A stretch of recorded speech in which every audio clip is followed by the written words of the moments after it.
Saludos en el nombre del Señor Jesús y bienvenidos a esta 11ª sesión de este curso de introducción al Antiguo Testamento. Y bueno, ya estamos literalmente en la recta final. Estamos llegando ya al final de este curso. Ya es esta sesión y la semana que viene, ya a partir de ahí se acaba el evento. Así que bueno, quiero agradecerles a cada uno de ustedes por haberse quedado a lo largo de todas estas semanas de ser parte de este curso, pese a quizás las dificultades que hayan a lo largo del mismo.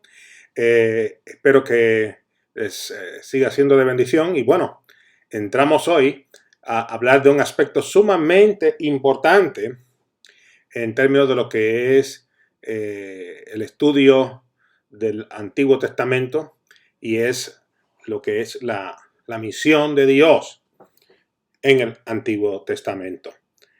Déjenme buscar mi Biblia que está por aquí, porque la voy a usar un par de veces y la quiero tener cerquita. Así que entremos al tema.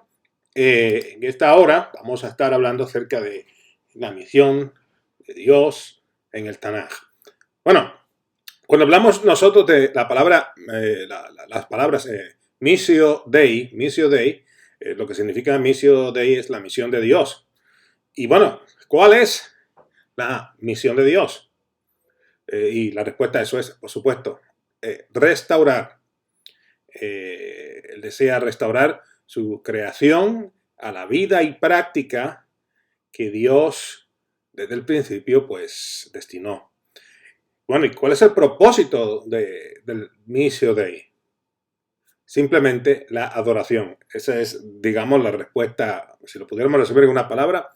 El propósito de la misión de Dios es adoración. La misión de Dios existe porque hay ausencia de adoración al verdadero Dios.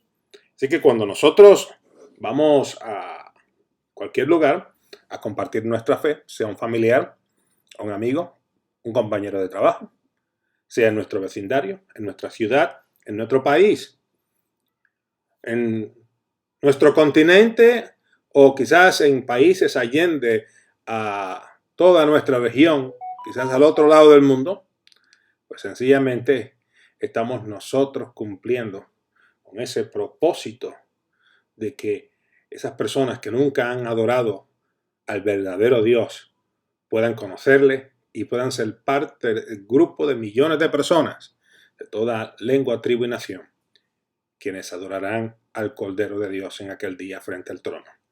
Así que esa es nuestra misión. La misión de Dios existe porque hay ausencia de adoración al verdadero Dios. La iglesia pues ha sido comisionada a compartir el mensaje acerca del verdadero Dios que debemos nosotros de adorar y servir. Sin embargo, esta orden pues no comienza en el Nuevo Testamento. Casi siempre cuando hablamos de la misión de Dios lo hacemos desde el enfoque del Nuevo Testamento, pero en realidad la misión de Dios no comienza en el Nuevo Testamento, sino que más bien lo que tenemos en el Nuevo Testamento es como algo añadido, en el sentido de que como la iglesia es injertada al árbol de olivo, pues sencillamente pues Dios tiene que entonces incluir en esa nueva orden a todos nosotros. Y es por eso que tenemos esa gran orden, esa gran comisión de ir y hacer discípulos de gente de todas las naciones de la tierra, bautizándoles en el nombre del Padre, del Hijo y del Espíritu Santo, y enseñándoles a que hagan ellos todo lo que Dios nos ha enviado y nos ha ordenado a través de su Hijo Jesús. Así que esa es nuestra comisión. Toda la Biblia, desde Génesis hasta el Apocalipsis, es un fenómeno misional. La Biblia nos presenta la historia de la misión de Dios a través de su pueblo y su relación con el plan redentivo para todas las naciones de la tierra. Así que la misión pues no es una lista de cosas que debemos de hacer o el nombre de un departamento en la iglesia o el nombre de una oficina en alguna denominación. Al contrario, la misión es la razón de existir de la iglesia. Y nuestra misión fluye del mismo Dios y nosotros somos coparticipantes del plan divino. Es decir, esta no es nuestra misión, esta es la misión de Dios y Dios nos invita a ser parte de ella. Dios está construyendo su iglesia y sencillamente Él nos invita a que nosotros pues coparticipemos en este proceso de construcción de su iglesia. Bien, la raíz de la palabra misio, como les mencioné, procede del idioma latín, es la palabra latina mito, M-I-T-T-O, que quiere decir enviar. Es decir, nosotros somos enviados por Dios con el fin de compartir el mensaje de Dios que trae redención, vida eterna y, por supuesto, el establecimiento del reino de Dios entre nosotros aquí en la tierra. Así que, cuando hablamos de un misionero es un enviado. Por lo que yo siempre digo que esa palabra que utilizamos en ciertas personas, por ejemplo en el caso mío o el de mi esposa, que nos llaman misioneros, pues es una palabra que realmente no debería de utilizarse. Porque todos y cada uno de los creyentes en Jesús somos misioneros. Todos hemos sido comisionados y enviados por Dios. Así que a mí personalmente nunca me ha gustado utilizar el título de misionero porque si vamos a ser misioneros, pues misionero lo es cada uno de nosotros, 100% de los creyentes en Jesús. El propósito por el cual nosotros tenemos la Biblia es de que la usemos de referencia para nosotros cumplir con nuestra parte de la misión. Bien importante que no podemos perder de perspectiva que la interacción de personajes hebreos en el mundo gentil, como José o Jonás o Esther, vemos nosotros también inclusive gentiles en el mundo hebreo, como en el caso de Rahab o de Ruth, la moabita. Pero todo esto son indicativos de ese plan salvífico global de Dios a lo largo de las páginas del Antiguo Testamento. El Dios del Antiguo Testamento siempre ha tenido desde el principio una visión de alcance para toda su creación. Quienes crearon realmente un sentido separatista y elitista fue el pueblo hebreo mediante su inacción en el alcance a las naciones que les rodeaban. Y esto ha tenido como resultado dos extremos. El primero fue de sucumbir al paganismo de los pueblos vecinos y el segundo fue el de alejarse por completo del resto del mundo desde el punto de vista religioso. Y yo creo que en realidad lo que ocurrió con el pueblo hebreo fue que malentendió lo que Dios quería decir. Yo creo que los líderes realmente no pudieron enseñar claramente lo que Dios quería que el pueblo hebreo aprendiera. Número uno, que era un pueblo, por supuesto, apartado de la contaminación espiritual que tenían los demás pueblos alrededor. Y eso requería tener, digamos, una separación. Es decir, ellos tienen que ser un pueblo distintivo. Y por eso era que Dios había demandado ciertos protocolos en términos de lo que era, digamos, la comida, el matrimonio, las relaciones sociales, inclusive la liturgia y la adoración. Así que entonces vemos nosotros todas esas ordenanzas que Dios da con el fin de que este pueblo pudiese entender que ellos eran distintos al resto de las naciones de la tierra. Pero porque fuesen distintos al resto de las naciones de la tierra, eso no quiere decir que ellos tenían ahora que hacer un círculo alrededor de ellos y desconectarse del mundo.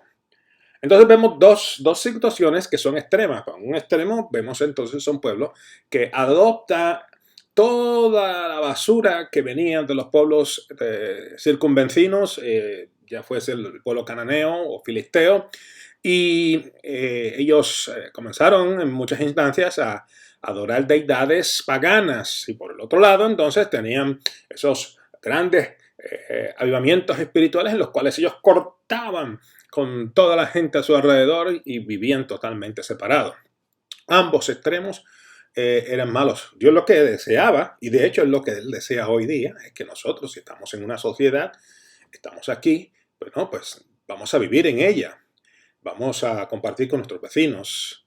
Vamos a tener vida, pero a la misma vez vamos a ser distintivos y vamos a tener unas prácticas las cuales nos van a presentar ante el resto del mundo como personas diferentes. Y creo que en ese sentido el Antiguo Testamento nos da un mensaje muy claro que debemos nosotros de seguir y evitar caer en lo que cayó el pueblo de Israel en el asunto de caer a diferentes extremos. El Antiguo Testamento, por supuesto, nos presenta la identidad y el carácter de Dios. Y vemos el propósito principal de la narrativa del Antiguo Testamento es el poder ver al verdadero Dios y como resultado de dicha revelación el poder aceptarle, adorarle y vivir éticamente tal y como Él desea que vivamos. El Antiguo Testamento, por supuesto, nos presenta la historia del verdadero Dios como parte de esta gran historia universal, la cual todavía no ha concluido, ya que su culminación será cuando Dios establezca su reino. Así que la historia del Antiguo Testamento pues tiene pasado y también tiene futuro. Ambas son sumamente importantes en el desarrollo de una respuesta nuestra que tenga consigo un carácter ético misional, ya que de la misma forma que lo fue el pueblo de Israel, la iglesia hoy es una comunidad que recuerda el pasado y tiene esperanza en el futuro reino mesiánico. Así que todo este proceso misiológico pues tiene su nacimiento en Génesis, capítulo 1, verso 27, cuando vemos que Dios nos crea y dice al hombre y a la mujer, creced y multiplicad, fortificad. Y vemos que debido a la desobediencia del hombre y la mujer, pues Dios tiene entonces que crear una nueva conexión, la cual vemos nosotros en Génesis capítulo 3, verso 15. Sin embargo, el propósito divino es claramente delineado en el Salmo 96. Y quiero brevemente ir al Salmo 96, versos 2 y 3. Y creo que es sumamente importante que nosotros tengamos este salmo como referencia. Dice el Salmo 96, versos 2 y 3. Cantad al Señor, bendecid su nombre, proclamad de día las buenas nuevas de su salvación. Relatad su gloria a las naciones y entre todos los pueblos sus maravillas. Ese es el plan desde el comienzo, el que nosotros como pueblo de Dios podamos relatar al pueblo que no ha creído, que no ha conocido las maravillas de Dios en medio nuestro. Ese es el propósito divino claramente delineado como resultado de lo ocurrido en Génesis capítulo 3, verso 15. Dios es conocido mediante sus obras portentosas, y este adjetivo es parte esencial de su naturaleza, y nosotros como creyentes estamos llamados a compartir con el mundo acerca de estos grandes portentos divinos. Y a lo largo de las páginas del Tanaj, pues nosotros vemos a un Dios que escoge a Abraham con el fin de crear una nación que tendría como mandato el ser portadora del mensaje de Dios a todas las naciones de la tierra, como lo vemos en Génesis capítulo 12, verso 3. También Dios escoge a Moisés como el portador de las instrucciones divinas para el pueblo hebreo, como lo vemos en Éxodo capítulo 19, verso 6. Pese a que era obvio el plan divino con el pueblo de Israel, lamentablemente la nación hebrea no responde acorde a su llamado, trayendo consigo juicio. Sin embargo, Dios no cambia sus planes con su pueblo escogido.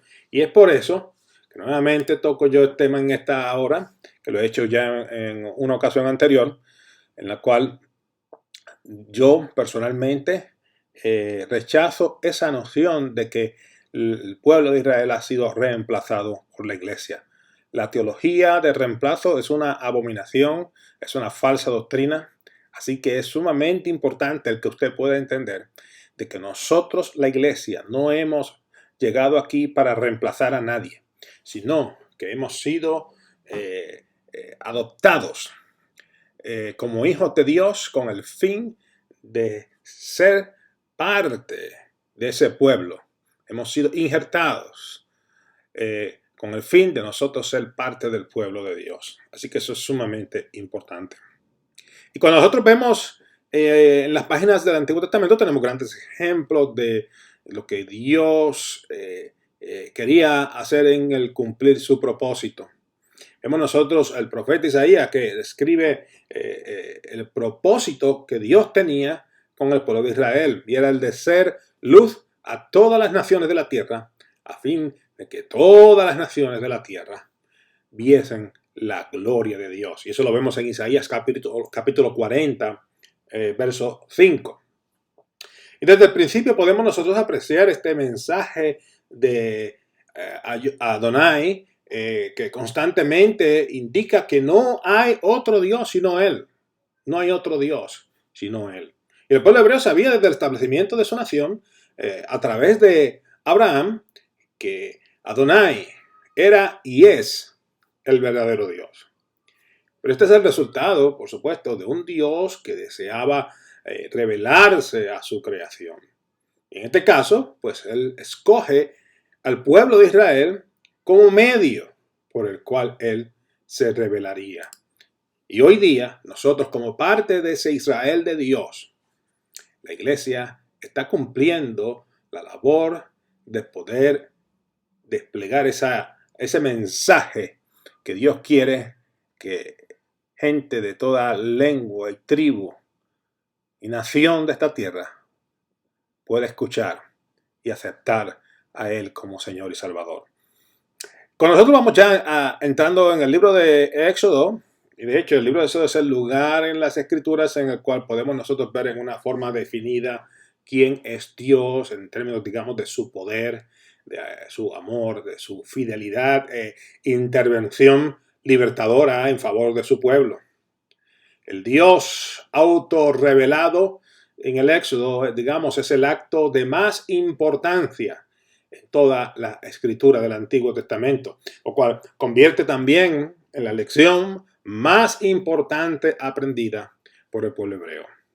Primeramente, nosotros vemos a un Elohim demostrando su superioridad sobre las deidades egipcias, y eso lo vemos en una forma súper marcada en el libro de Éxodo, el capítulo 12, verso 12. Y esta retórica acerca de la superioridad de Yahweh sobre cualquier otra deidad inventada por los humanos es desplegada a lo largo de todo el Tanaj. Por lo que continuamente podemos leer la constante declaración de que no hay otro Dios como Yahweh. No hay otro Dios que cumpla sus promesas como Adonai. Lo vemos en 2 de Samuel, capítulo 7, verso 22. El poder y sabiduría de Adonai es desplegado en la creación, como lo vemos nosotros en Jeremías capítulo 10, versos 6 y 7, y en el verso 11 y 12. Y también sabemos que Yahweh gobierna todas las naciones de la tierra, como lo vemos en Jeremías capítulo 49, verso 19, y en el capítulo 50, verso 44. Sabemos que este Dios es el que perdona el pecado, como lo dice Miqueas en el capítulo 7, verso 18. Y debido a que no hay otro Dios como Adonai, todas las naciones eventualmente vendrán y le adorarán como el único y verdadero Dios, como dice el Salmo 86, versos 8 y 9. Así que esta es la dimensión misional que vemos nosotros a lo largo de las páginas del Antiguo Testamento. Así que mediante el poder único de Yahweh, el pueblo hebreo es liberado de la mano opresora del faraón y del ejército egipcio, quien muere ahogado en el Mar Rojo. Y mientras las naciones cananeas describían sus deidades como dioses de la tierra o dioses del cielo, el pueblo hebreo describe a Adonai como el Dios de los cielos y la tierra y de todo lo que en ella hay. Y eso es la gran diferencia entre el Dios de Israel y las deidades de aquel entonces, de las naciones y pueblos que vivían en el entorno al pueblo de Israel. En el proceso de aprendizaje del pueblo hebreo entre el Éxodo y sus días finales de peregrinación en el desierto, también podemos ver que la nación israelita describe a Yahvé no solamente como un Dios todopoderoso, pero como un Dios de misericordia y de compasión. Eso lo vemos nosotros en Deuteronomio capítulo 10, versos 14 al 19. Y esto, claro, contrasta muchísimo con las cosas que se han dicho, con las nociones que muchas personas piensan acerca del Dios del Antiguo Testamento. Y nuevamente, a lo largo de la lectura, si usted lee con detenimiento las páginas del Antiguo Testamento, se podrá dar de cuenta de que el Dios del Nuevo Testamento y el Dios del Antiguo Testamento es el mismo personaje, no son dos. No era que había uno que era muy duro y fuerte y agresivo y otro que dejaba hacer a la gente lo que les daba la gana. No, el Dios de ayer es el Dios de hoy. El Dios del Antiguo Testamento es el Dios del Nuevo Testamento. El Dios del Antiguo Pacto es el Dios del Nuevo Pacto. Es el Dios que siempre ha estado y que continuará en medio nuestro. Bien importante también distinguir el hecho de que, contrario al entendimiento de muchas personas quienes describen a Adonai como el Dios de dioses únicamente para el pueblo hebreo, y yo he escuchado eso también, de que Dios, sí, el Dios de Israel es solamente el Dios para el Dios de Israel, es para los hebreos. Bueno, la realidad es que el Antiguo Testamento es claro en su mensaje, de que el Dios de Abraham, Isaac y Jacob es el Dios de dioses en los cielos, en la tierra y debajo de la tierra. Todo lo que hay. No solamente Dios de un grupo de personas o un Dios de una nación o de un grupo étnico o de unas personas que adoran a Dios utilizando un estilo o una tradición en particular. Dios es el Dios de todos nosotros. No hay otro Dios como Adonai, porque simplemente Adonai es el único Dios que existe. Y este mensaje es esencial en la misión de Dios a lo largo de todo el Tanaj. Y que parte del proceso justamente de exilio en Babilonia por parte del pueblo hebreo, pues vemos que toda esta circunstancia forzó al pueblo hebreo a expresar su fe en medio de naciones paganas. Y el resultado entonces es una nación judía que, ya fuesen por las circunstancias del momento o por las razones que pudiéramos nosotros dar explicación, vemos que ellos en su dolor y angustia proclaman a Yahweh como el verdadero Dios. Y tenemos el caso de Daniel y los jóvenes Sadrach, Mesach y Abednego. Es un ejemplo clásico de cómo hebreos testificaron acerca del nombre del Dios de Israel en medio de un mundo pagano. Y parte de este proceso de refinar esa teología en la vida del judío, pues lo lleva a declarar entonces que Dios es un Dios soberano de la historia y que intervenía en la misma cuando lo deseaba hacer. Y esta soberanía de la historia es una con carácter global y no meramente limitada al pueblo de Judá. Un ejemplo de esto lo tenemos en Isaías capítulo 41 versos 2 y 4 o Isaías capítulo 44 versos 28 o también en el capítulo 45 versos 6. Por consiguiente, Israel tenía como misión ser luz a todas las naciones de la tierra. ¿Le gustase esa idea o no? Ya que ese era el plan misional de Dios. Ahora bien, entrando nosotros en Isaías capítulo 43, versos del 9 al 12, podemos ver que todas las naciones a una se han reunido y se han congregado los pueblos. ¿Quién de ellos declarará esto y nos proclamará las cosas anteriores? Que presenten sus testigos, se justifiquen, que oigan y digan, es verdad.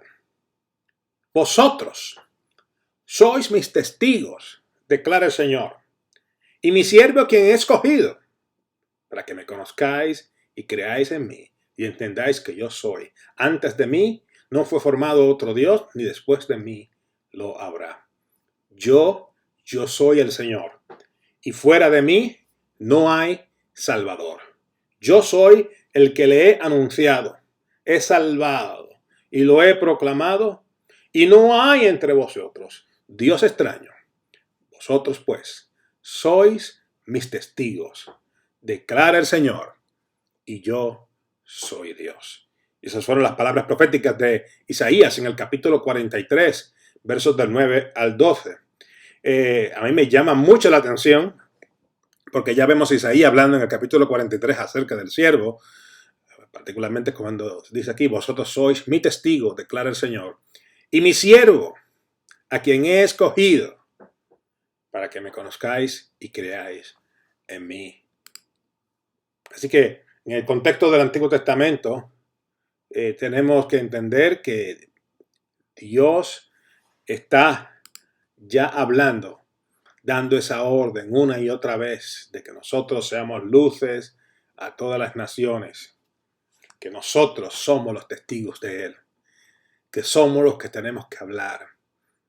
Ahora bien, ciertamente el pueblo no cumplió con ese cometido. Nosotros somos los llamados hoy, más que nunca, a cumplir con ese cometido. Y nosotros tenemos que hacerlo en una forma clara y directa, en donde quiera que estemos. Claro, en el contexto del Antiguo Testamento podemos apreciar la importancia de conocer a Dios. Sin conocer a Dios no puede haber una proclamación efectiva de quién es Dios. El conocer a Dios mediante sus milagros, portentos, actos de liberación, sanidad y gracia, pues eso le permitió al pueblo hebreo la oportunidad de compartir con otros acerca de un Dios que vive en comunión con su pueblo, de la misma manera que la iglesia lo hace hoy. Los otros pueblos no podían compartir con otras naciones acerca de sus dioses, ya que ellos no habían tenido, digamos, una experiencia cercana a ellos. En contraste, el pueblo hebreo sí tuvo un encuentro personal con Adonai mediante su amor, misericordia, liberación y corrección. Y esto, entonces, le permite al pueblo hebreo el poder compartir con los otros pueblos de la tierra acerca de un Dios que es real y verdadero. Y de la misma forma hoy día, usted y yo, quienes tenemos una relación personal con Jesús y que tenemos una vida de plenitud en total comunión con Él y que experimentamos día a día su favor, su gracia, su amor y su poder, tenemos la obligación de compartir con otros acerca de este Dios todopoderoso. El pueblo de Dios, por supuesto, pese a todos los mensajes que había recibido a lo largo de los años, no dejó pasar esa obstinación. Y tristemente, tengo que decir que esa obstinación en términos de no proclamar la verdad de Jesús no solamente ocurrió en el tiempo pasado del Antiguo Testamento, sino que lo estamos viendo en la iglesia de hoy. Y cada proceso de juicio o crisis que pasaron los hebreos, como lo vemos a lo largo de las páginas del Antiguo Testamento, también en gran medida lo hemos visto en las páginas de la iglesia, de la historia de la iglesia en los días de hoy. Y dentro de todas esas circunstancias, puedo decir que la iglesia, como fue Israel en el pasado, evidencia de que Dios ha escogido a la humanidad misma como su vehículo de proclamación. Y es por eso que está de parte suya y de parte mía el ser los portavoces de Dios aquí en la tierra. Como pueblo de Dios, tanto Israel como la iglesia hoy tienen la responsabilidad de orar por la ciudad, ser de bendición a la misma, ser una voz proclamadora de la verdad divina y ser un ente de influencia positiva. Es decir, parte de nuestra misión es el de ser de bendición aún a nuestros enemigos, ya que el futuro de todas las etnias de la tierra son de interés para nuestro Dios. Y bueno, estaremos haciendo una pausa. Los voy a ver en el próximo vídeo. Así que los veo en un par de minutitos. Muchas bendiciones.